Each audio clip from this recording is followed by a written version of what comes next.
Hello dear students, once again welcome in the online class of subject Applied Chemistry of second semester Civil Electrical and Mechanical branch. I am Professor Swati Ingre from Department of Chemistry NIT Polytechnic Nagpur. हमने start किया है unit water जिसमें हम पढ़ रहे हैं bad effects of using hard water. सबसे पहले हम जान लेते हैं कोर्स आउटकम। तो मैकेनिकल और सिविल ब्रांच के लिए कोर्स आउटकम है use relevant water treatment process to solve industrial problem, और इलेक्ट्रिकल स्टूडेंट्स के लिए है select the relevant water treatment process for various application. हमारा लर्निंग आउटकम है students will be able to understand the bad effects of using hard water. Industry में अगर हम hard water use करते हैं तो उसके कौन से बैड इफेक्ट्स हो सकते हैं उसकी जानकारी आपको इस वीडियो के माध्यम से मिलने वाली है। हम पढ़ रहे हैं हमारा यूनिट जिसका नाम है वाटर। अब वीडियो स्टार्ट करने से पहले हम एक क्विक रिवीजन कर लेते हैं कि हमने लास्ट वीडियो में क्या पढ़ा। तो हमने ये bad effects of using hard water last video से ही स्टार्ट किया था। उसमें हमने टोटल 4 प्रॉब्लम की लिस्ट पढ़ी थी। पहला था बॉयलर करोजन, दूसरा कॉस्टिक इम्ब्रिटलमेंट, तीसरा प्राइमिंग एंड फोमिंग और चौथा था स्केल्स एंड स्लज। तो हमने लास्ट वीडियो में 2 प्रॉब्लम स्टडी किए हैं, एक बॉयलर करोजन जिसके लिए मेनली रिस्पॉन्सिबल होता है MgCl2 मैग्नीशियम क्लोराइड, क्योंकि वो हाइड्रोक्लोरिक एसिड बनाता है और बॉयलर के मटेरियल का करोजन हो जाता है। और दूसरा प्रॉब्लम है कॉस्टिक इम्ब्रिटलमेंट, इसके लिए जिम्मेदार होता है सोडियम कार्बोनेट जो हम वाटर को सॉफ्ट बनाने के लिए लाइम सोडा प्रोसेस में ऐड करते हैं, क्योंकि ये बनाता है सोडियम हाइड्रोक्साइड जिसकी वजह से कॉस्टिक इम्ब्रिटलमेंट नाम का प्रॉब्लम जो है वो अराइज हो सकता है। तो आज के इस वीडियो में हम पढ़ने वाले हैं बचे हुए 2 जो प्रॉब्लम है हार्ड वाटर की वजह से, that is priming and foaming, और नेक्स्ट जो है उसका नाम है scale and sludge. So let us start. सबसे पहले हम पढ़ेंगे what is mean by priming and foaming. ठीक है, तो प्राइमिंग और फोमिंग ये भी बॉयलर से रिलेटेड ही प्रॉब्लम है। प्राइमिंग किसे कहा जाएगा? When steam is produced rapidly in boiler, some droplet of water are carried along with the steam, and this process of wet steam formation is called as priming. मैं आपको एक example देके बताती हूँ। जैसे कि हमारे घर में जब हम पानी उबलने के लिए रखते हैं, हमने कोई कंटेनर लिया, बर्तन लिया, उसमें हम पानी डालते हैं और उसको हम हीट करते हैं। जब वो पानी पूरी तरह से बॉईल हो जाता है तो पूरी तरह से बॉईल होने के बाद उसमें से जो है वो भाप निकलने लगती है, फ्यूम्स निकलने लगती है। तो आपने कभी कभी देखा होगा कि उस फ्यूम के साथ पानी के कुछ छींटे भी जो है वो उड़ने लगते हैं और बाहर गिरने लगते हैं। तो उसी प्रोसेस को कहा जाता है प्राइमिंग। उसी प्रोसेस को क्या कहा जाता है?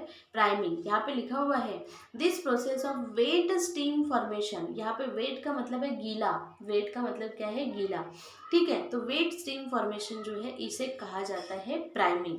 देन ये प्राइमिंग पानी में क्यों होती है? तो it is because of hardness. तो उसके एक्चुअल में क्या कारण है वो हम पढ़ेंगे कॉजेस ऑफ प्राइमिंग में।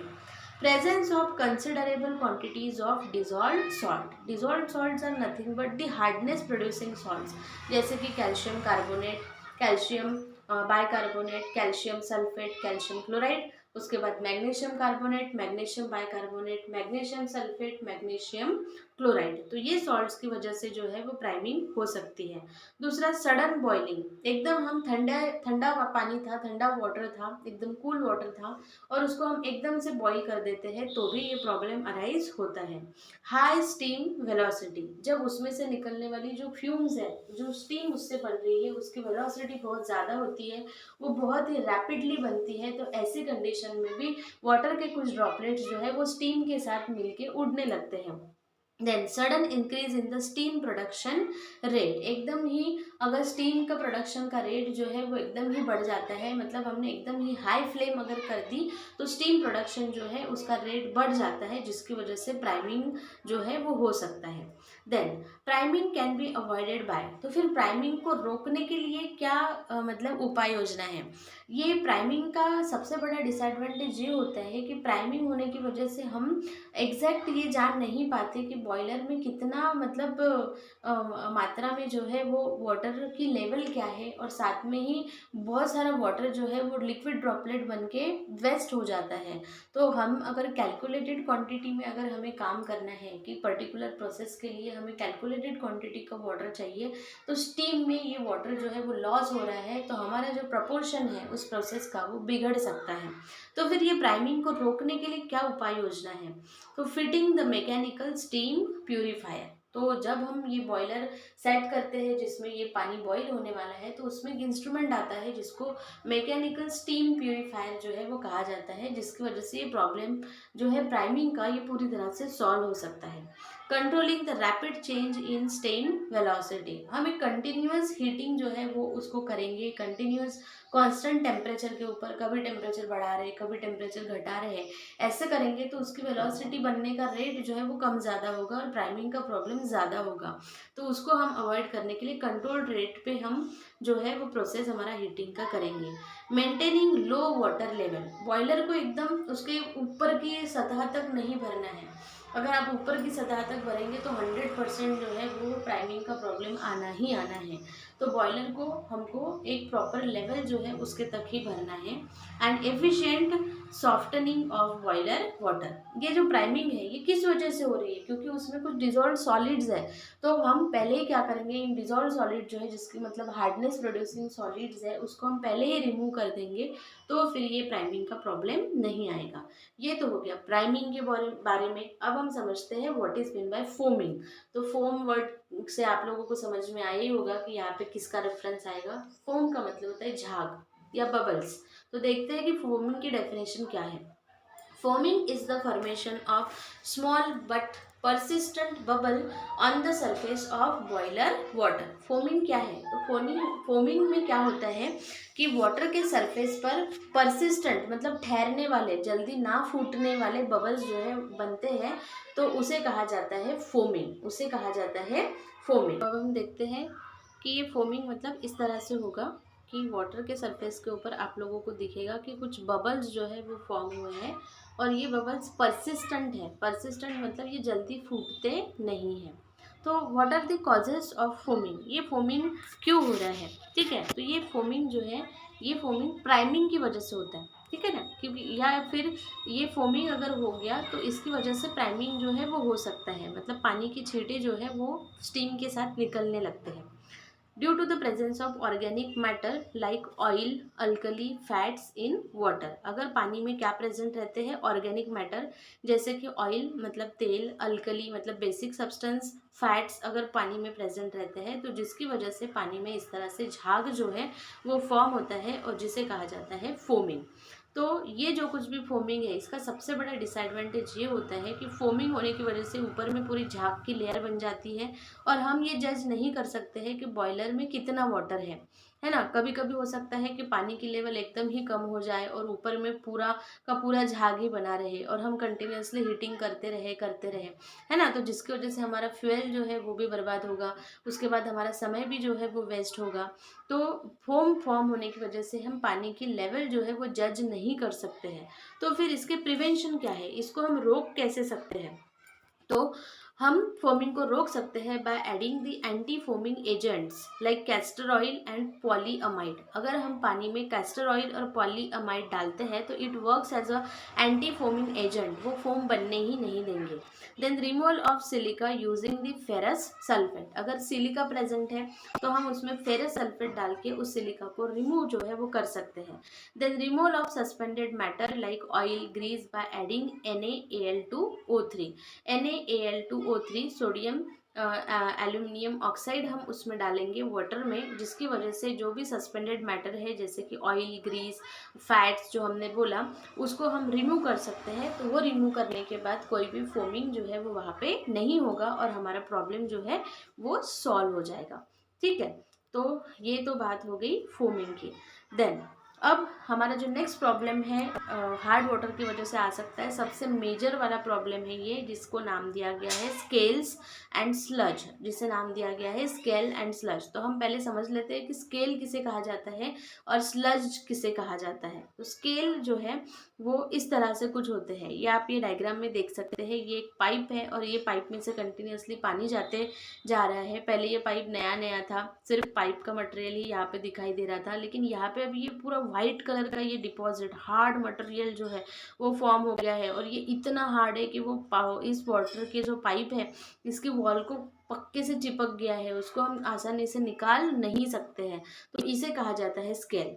जरा इसकी डेफिनेशन देखेंगे। The hard adherent coating, hard मतलब बहुत ही ज़्यादा कड़क होता है, अधेरेंट का मतलब होता है चिपका हुआ। ये जो मेटल का सरफेस है ना, पाइप का ये जो सरफेस है, इसको पक्के से चिपक जाता है, आसानी से निकलता नहीं है। On inner wall of boiler which cannot be removed by mechanical mean is called as scale, उसे हम कहते हैं स्केल। तो फिर स्लज किसे कहते हैं?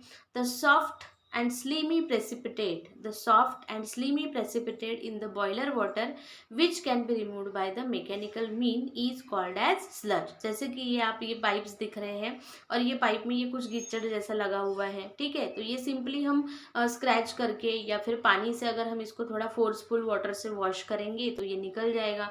ये कैसे होता है? सॉफ्ट होता है, बहुत ही मुलायम सा होता है। स्लीमी मतलब ऐसा फिसलने वाला होता है ना, पानी में बहने वाला होता है। तो ऐसे जो प्रेसिपिटेट फॉर्म होता है that is called as sludge, और जो कड़क वाला और चिपका हुआ वाला जो प्रेसिपिटेट फॉर्म होता है that is called as scale. It is the basic difference between scale and sludge, कि स्केल जो है वो बहुत ज़्यादा कड़क होता है, मजबूत होता है और उसकी वॉल को चिपका हुआ होता है, और स्लज जो है वो सॉफ्ट होता है, स्लिमी होता है और वो हम आसानी से हटा सकते हैं। तो हम इन दोनों के बीच का डिफरेंस भी देख लेते हैं, स्केल और स्लज। तो पहला डिफरेंस का पॉइंट तो दोनों का डेफिनेशन ही रहेगा।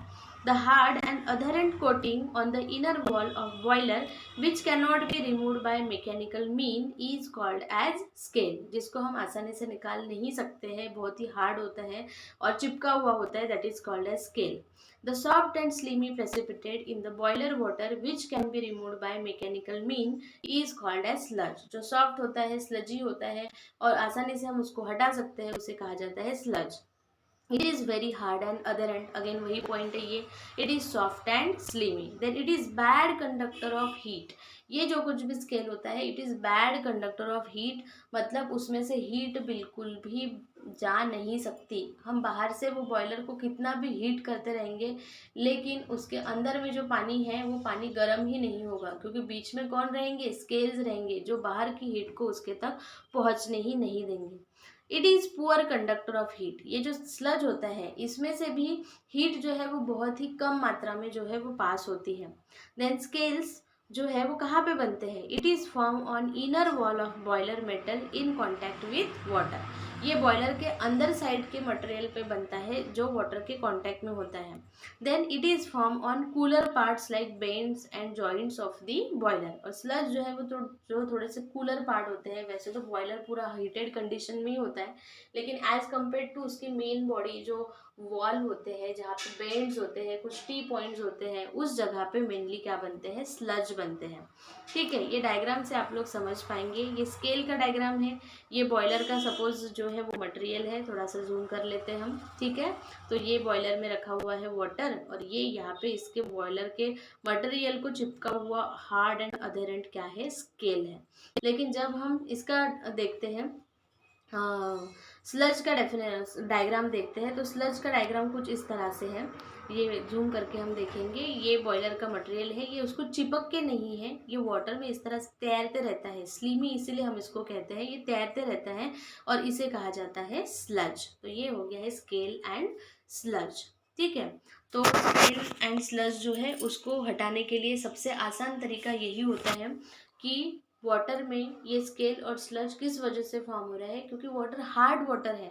हार्ड वाटर के पीछे बहुत सारे सॉल्ट्स हैं, जैसे कि calcium carbonate, magnesium carbonate, calcium bicarbonate, magnesium bicarbonate, calcium sulphate, magnesium sulphate, उसके बाद कैल्शियम क्लोराइड, मैग्नीशियम क्लोराइड। तो अगर हम इन सारे सॉल्ट्स को ही पानी से हटा देंगे, मतलब हार्ड वाटर को अगर हम सॉफ्ट वाटर बना देंगे, तो स्केल और स्लज का प्रॉब्लम अराइज ही नहीं होगा।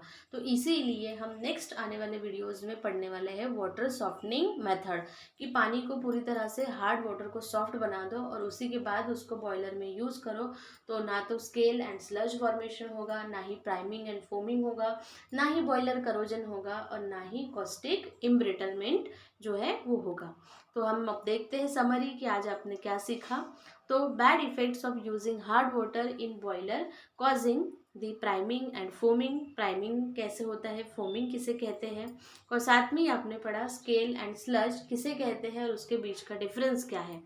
आगे इसका प्रोग्राम आउटकम हम देखते हैं कि आज के इस वीडियो से आपको क्या सीखने को मिला। आपको स्केल एंड स्लज के बारे में बेसिक नॉलेज मिला है, प्राइमिंग फोमिंग के बारे में बेसिक नॉलेज मिला है, और ये चीज़ें आपको लाइफ लॉन्ग आपके प्रोफेशनल लाइफ में भी काम में आने वाली है, या किसी को एक्सप्लेन करते समय भी काम में आने वाली है। इसका असाइनमेंट ये है कि आप लोगों को प्राइमिंग और फोमिंग के बारे में लिखना है, और साथ में आपको स्केल और स्लज के बीच का डिफरेंस और उनकी डेफिनेशन लिखनी है। नेक्स्ट वीडियो में हम पढ़ने वाले हैं, हम एक्चुअली स्टार्ट करने वाले हैं वाटर सॉफ्टनिंग मेथड, जिसमें से पहली मेथड हम पढ़ेंगे जिसका नाम है लाइम सोडा प्रोसेस। तो बच्चों, don't worry, be happy, keep learning, happy learning. Thank you very much.